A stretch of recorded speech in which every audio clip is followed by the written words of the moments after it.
13h30 et une. Crime Story, les rendez-vous d'Alfred Hitchcock, racontés par Serge Sauvion. Aujourd'hui, les yeux du témoin de Clark Howard.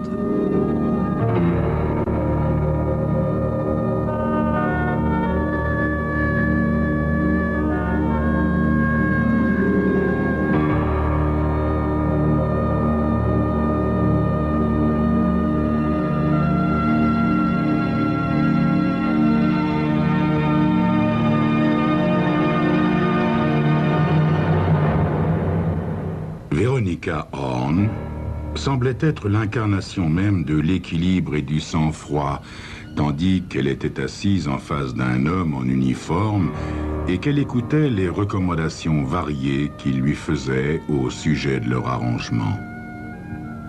Vous devez comprendre, Señora Horn, que même si j'ai réussi à vous laisser parler à Corona, il n'est pas sûr du tout qu'il accepte votre proposition. Bien entendu, lieutenant, dit Veronica. Le médecin qui m'a adressé à vous m'a averti que j'aurais sans doute des difficultés à traiter avec ce Corona. Quel genre d'homme est-il exactement? L'homme en uniforme leva les yeux au ciel. Un démon de la pire espèce, Señora, un des pires rebelles que notre courageuse petite nation ait jamais connu. Pendant des années, il a organisé la révolte paysanne dans chaque province, ameutant les citoyens, prêchant le renversement du gouvernement. Croyez-moi, Señora, il était temps que nous le capturions. Veronica fit un signe d'assentiment. Et maintenant, lieutenant, il va être fusillé? Naturellement, dit l'officier en haussant les épaules. Pour la trahison, il n'existe pas d'autre châtiment. Celle-ci est pire que le meurtre. Oui, dit calmement Veronica, oui, pire que le meurtre. Elle se leva et alla vers la fenêtre, regardant la vaste plaza qui faisait face à la prison. Elle eut une pensée fugitive pour son défunt mari, Edward. Edward était vieux, ou pas vieux en années, peut-être, il n'avait pas la soixantaine, mais vieux de corps et d'esprit, toujours là et terne, terriblement terne, et son cœur était mauvais, vraiment. Sa mort n'était plus qu'une question de temps. Le fait d'avoir échangé ses pilules pour le cœur contre de simples pilules de sucre l'avait peut-être abrégé de 2-3 ans, mais lui avait donné à elle une vie tout à fait nouvelle, une nouvelle vie. Et Blind, le beau, le jeune Blind. Veronica quitta la fenêtre et revint à sa chaise, consciente d'être admirée par l'homme en uniforme assis derrière son bureau, dont le regard effleurait la robe de lin qui lui allait si bien. Sans doute l'officier remarquait-il que, bien qu'elle approchât la quarantaine, son corps et sa gorge étaient fermes, et son aisance était celle d'une femme jeune et belle. Veronica sourit intérieurement. Blind, pensa-t-elle, Blind m'a rendu la jeunesse. Tant qu'il sera là, près de moi, je ne vieillirai pas. En se rasseyant, elle dit « Puis-je voir Corona maintenant, lieutenant ?»« Certainement, Señora. Je regrette d'avoir à vous demander de le rencontrer dans sa cellule, par mesure de sécurité, vous comprenez ?» N'y a-t-il pas de danger, lieutenant? Absolument pas, Señora. Les hommes comme Corona sont dangereux pour les gouvernements, mais jamais pour les jolies femmes. Il se leva et prit son képi. En souriant, il dit « Excusez mon indélicatesse, Señora, mais le médecin qui vous a adressé à moi m'a dit qu'en échange de la petite infraction au règlement que j'ai fait en vous permettant de voir Corona, vous verseriez volontiers un petit obol à notre front pour les officiers. Dans un pays aussi pauvre que le nôtre, les gouvernements ne nous payent pas aussi bien que nous le mériterions. Je comprends, lieutenant. Véronica sortit une enveloppe de son sac et la lui tendit. J'espère que cela vous semblera suffisant, lieutenant. L'homme en uniforme compta rapidement les billets et son sourire s'élargit. Non seulement c'est suffisant, señora, mais extrêmement généreux. Ce geste sera grandement apprécié de mes camarades officiers. Si jamais il voit un seul de ces billets, se dit finement Véronica. Mais au fond, cela ne la regardait pas. Elle était seulement reconnaissante à Edward d'avoir accumulé assez de biens pour lui permettre de faire ce qu'elle faisait maintenant pour Blind. Ou plutôt, se disait-elle, pour apaiser ses remords. Non pas pour Blind, mais pour elle-même, parce qu'elle avait besoin de Blind. Si vous voulez bien me suivre, señora, je vais vous conduire à la cellule de Corona, dit l'officier en uniforme, maintenant infiniment plus fortuné. Oui, bien sûr, je vous suis, lieutenant. Le visage du condamné, Corona, était régulier mais sans beauté. Comme la plupart des hommes de nature rebelle et qui meurent pour des causes désespérées, ses traits donnaient au premier abord une impression d'austérité. Et ce n'était qu'à la longue qu'on s'apercevait par recoupement que cette sévérité apparente n'était pas du tout un signe d'austérité, mais venait plutôt d'un grand vide intérieur. Quand elle se trouva dans la cellule, seule en présence de ce rebelle qui allait être fusillé, Véronica resta immobile. L'homme était allongé presque insolemment sur sa paillasse, un journal encore ouvert entre les mains, et ne montra aucune surprise à voir entrer toute seule dans sa cellule cette grande et blonde femme américaine. Il la regarda et parut l'étudier. Mais, remarqua-t-elle, ce fut seulement son visage qu'il examina, et non son corps, comme le faisaient certains hommes. Pourquoi êtes-vous ici? Je viens de la part du médecin qui examine les prisonniers. Il fit un imperceptible signe d'assentiment. Qu'est-ce que vous voulez? Elle hésita un très court instant, le temps d'un battement de cœur avant de répondre. Je veux vos yeux. Voilà. C'était dit, c'était fait, tout simplement. Corona continua de l'examiner, ses lèvres épaisses à demi fermées, formant une barre renflée, ses mains noires, rugueuses, couvertes de cicatrices, tenant toujours le journal baissé. Est-ce que vous m'avez comprise?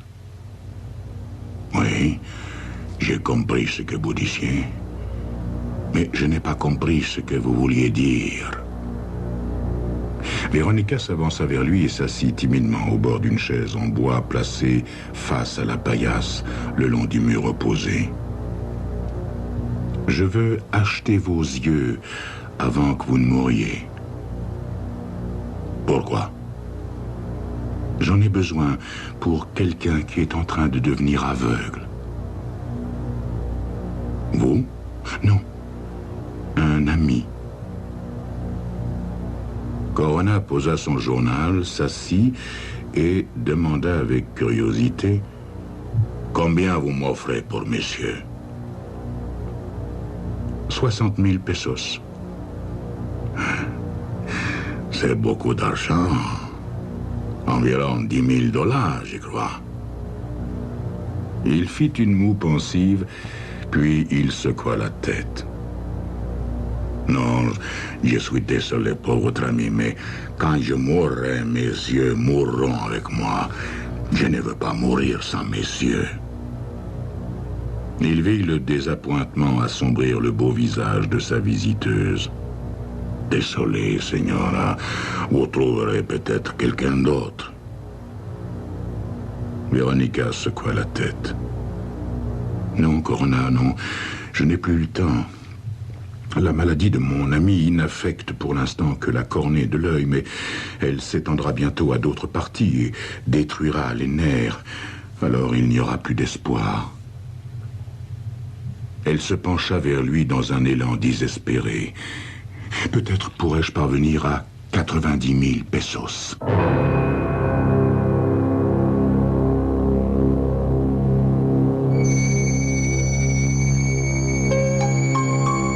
90 000 pesos pour acheter les yeux d'un homme qui n'a plus rien à espérer et qui ne pourra même pas dépenser cette somme fabuleuse.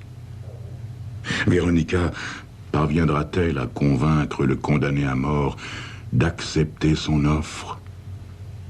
C'est ce que vous saurez dans quelques instants.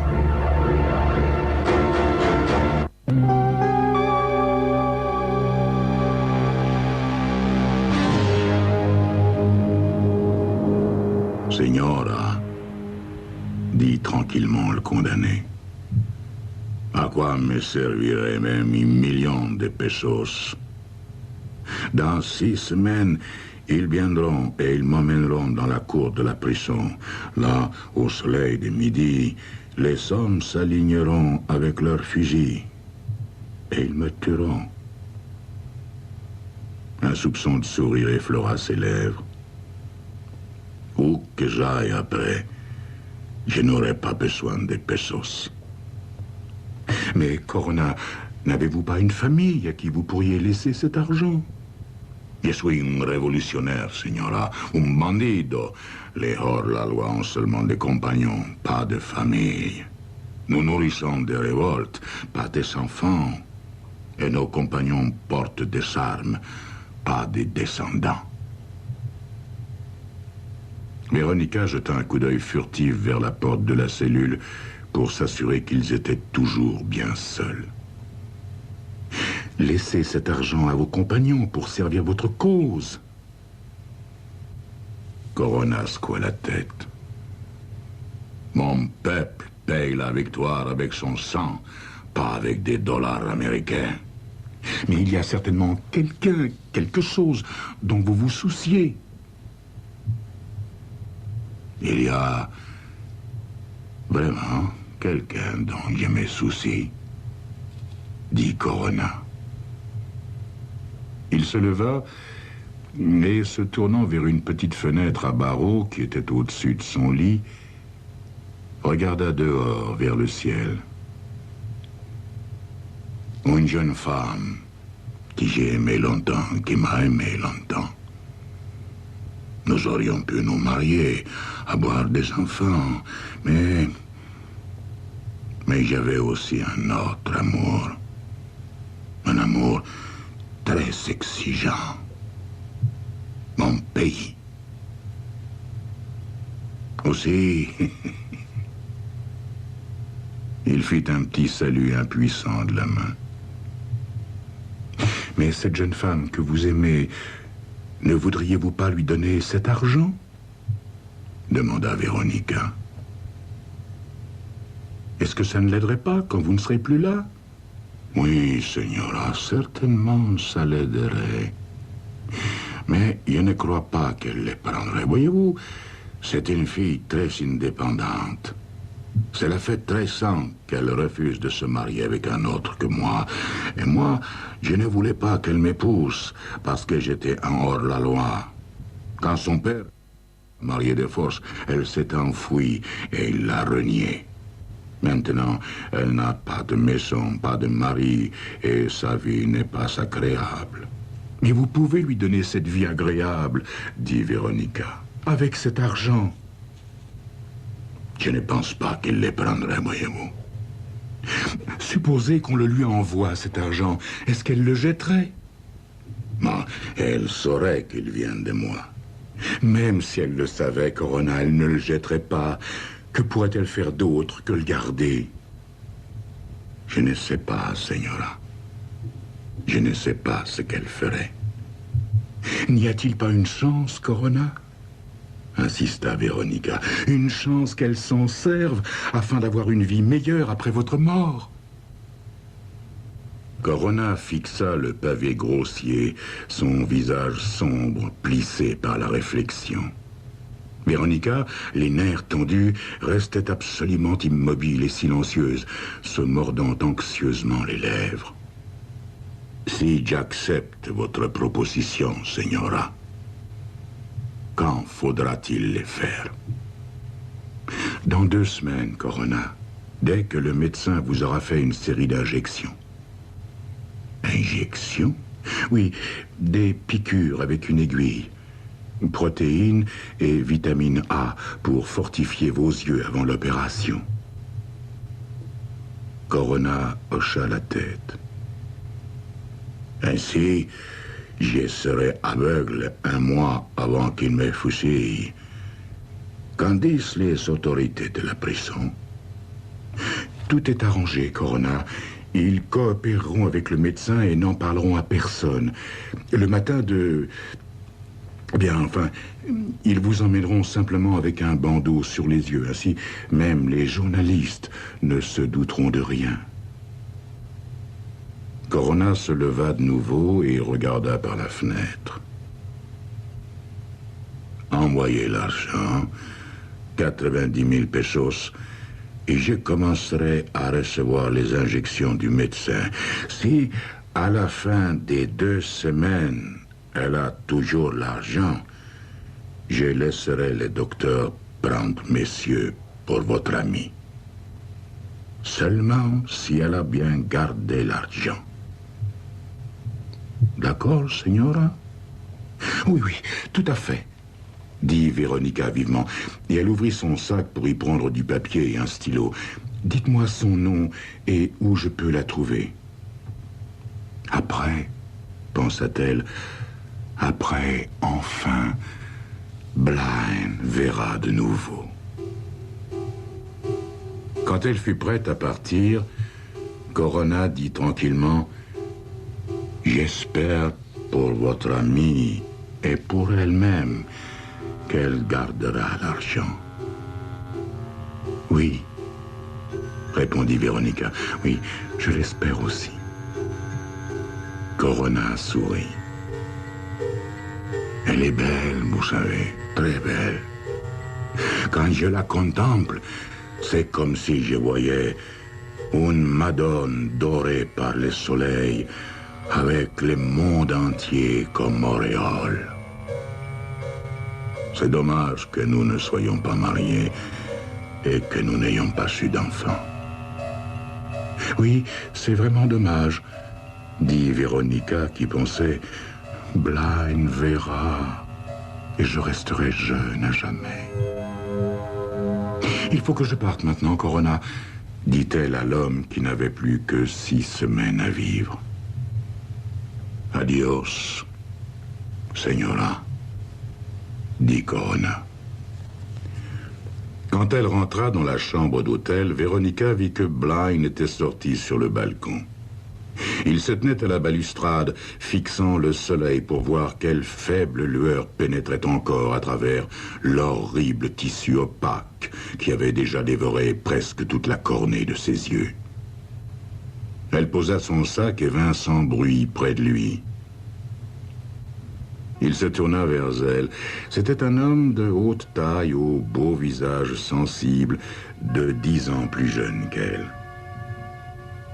« C'est nuageux aujourd'hui, n'est-ce pas, Véronica ?» demanda-t-il. Véronica jeta un œil vers le ciel d'un bleu pur, puis vers le soleil aveuglant. Elle ne répondit pas. « Mauvais jour pour peindre, » dit Blind. « Je n'ai jamais aimé peindre les jours où il y avait des nuages.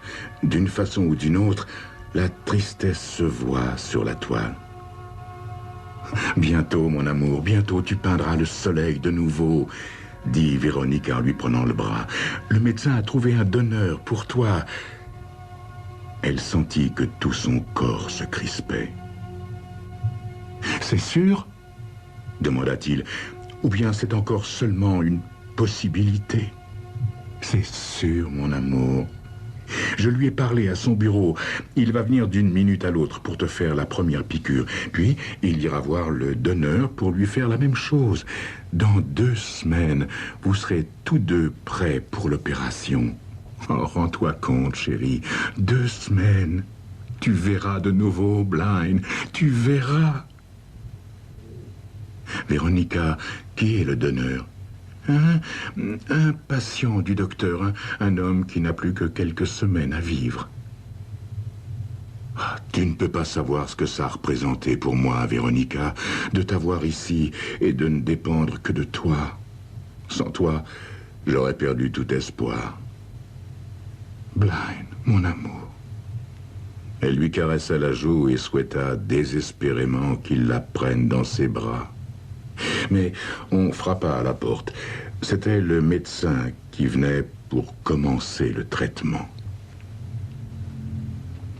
15 jours après la visite de Véronica, le condamné à mort, Corona, reçut l'assurance que la somme d'argent remise anonymement à la femme qu'il avait désignée était toujours en possession de celle-ci.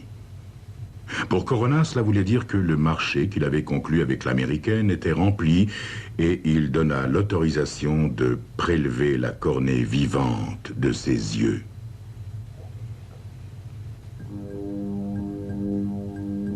Comme le monde est beau, Véronica. C'était 2 mois après l'opération.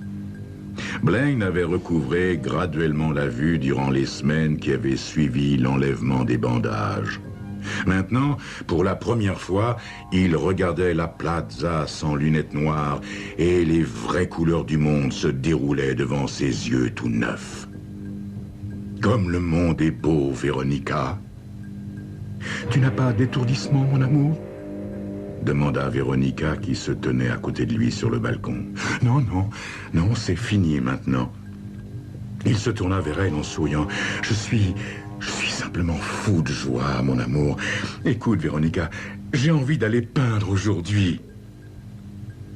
Véronica fronça les sourcils. Il ne faut pas aller trop vite, Blind. Tes yeux ne sont peut-être pas encore sûrs. Tu peux avoir de nouveaux étourdissements. Non, je n'irai pas loin, chérie. Regarde, de l'autre côté de la plaza, cette petite église-là, je peux m'installer à l'ombre de cet arbre et peindre la plaza et l'hôtel. Tu pourras de temps en temps regarder si je vais bien. Il la prit par les épaules et la regarda anxieusement. Oh, Véronica, mon amour, je meurs d'envie de tenir à nouveau un pinceau. Vas-y alors, lui dit-elle. Mais il ne faut pas que tu te fatigues. J'irai te chercher quand je penserai que c'est suffisant.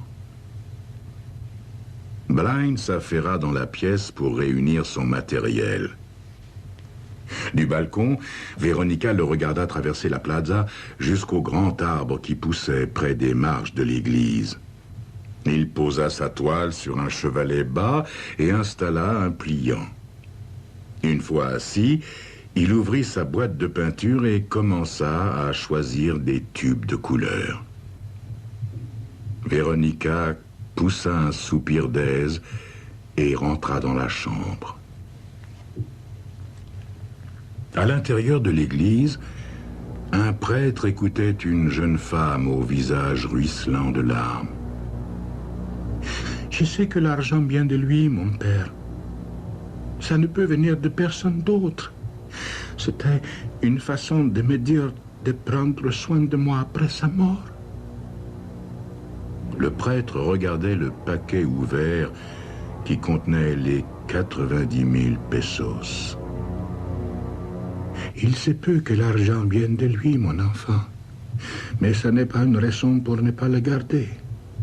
Corona a été un grand meneur d'hommes pour notre peuple et il a fait beaucoup de sacrifices personnels pour renverser ce gouvernement impie qui est le nôtre.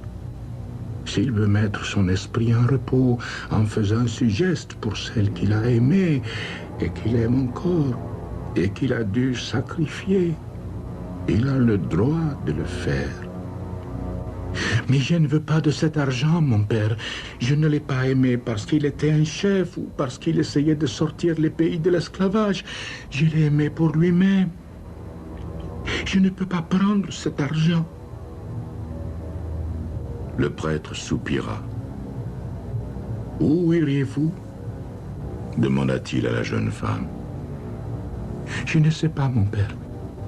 Je sais seulement que je veux partir loin d'ici et que je ne reviendrai jamais. Le prêtre hocha la tête. Alors, laissez l'argent si vous n'en voulez pas.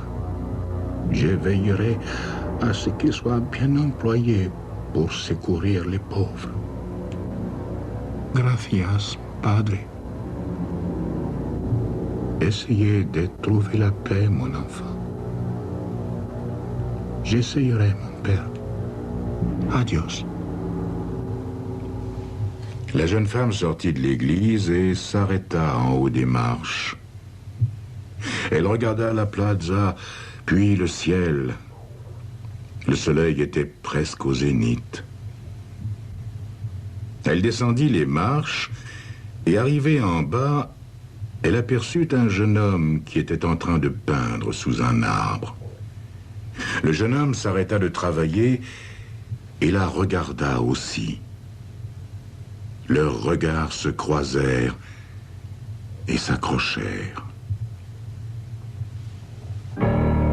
Véronica ouvrit la porte de la chambre dès qu'on eut frappé et trouva un jeune garçon qui se tenait là, une lettre à la main. Elle ouvrit l'enveloppe et lut. Véronica, je ne peux t'expliquer pourquoi j'agis ainsi. J'ai rencontré une jeune fille sur les marches de l'église. Quand je l'ai regardée, j'ai cru voir une Madone dorée par le soleil avec le monde entier pour auréole. Elle s'en va loin d'ici et je vais avec elle. Je n'oublierai jamais ta bonté. Pardonne-moi de ne pas te dire adieu mieux que cela. Ton ami reconnaissant, Blind. Véronica se précipita sur le balcon et regarda à travers la plaza. Elle vit seulement l'église et l'arbre. Blind était parti.